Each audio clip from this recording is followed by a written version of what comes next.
Senior trade representatives of the U.S. and China held their first round of face-to-face talks in months on Tuesday. However, sources in Shanghai, where the two-day meeting is taking place, say little headway was made on day one on reaching a compromise that would satisfy both sides. LEE Seung-jae has the details. U.S. and Chinese negotiators resumed trade talks in Shanghai on Tuesday, hoping to take steps to rebuild trust on numerous key issues. Washington's delegation, led by U.S. Trade Representative Robert Lighthizer and Treasury Secretary Mnuchin, had dinner with the Chinese delegation headed by Chinese Vice Premier Liu He.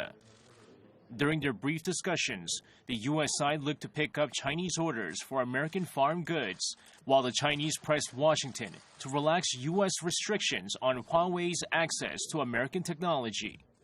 However, sources say little to no progress was made at the dinner.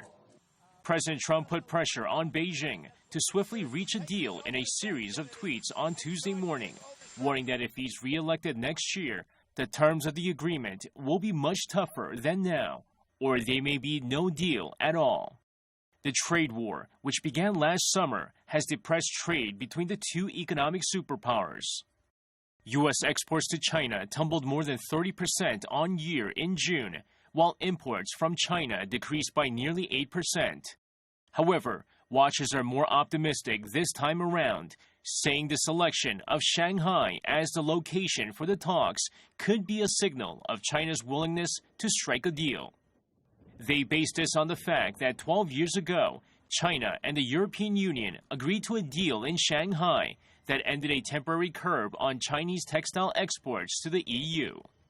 Despite the lack of progress, there's hope for some kind of breakthrough on Wednesday, when more formal talks take place at a government guest house in Shanghai. Lee Seung-jae, Arirang News.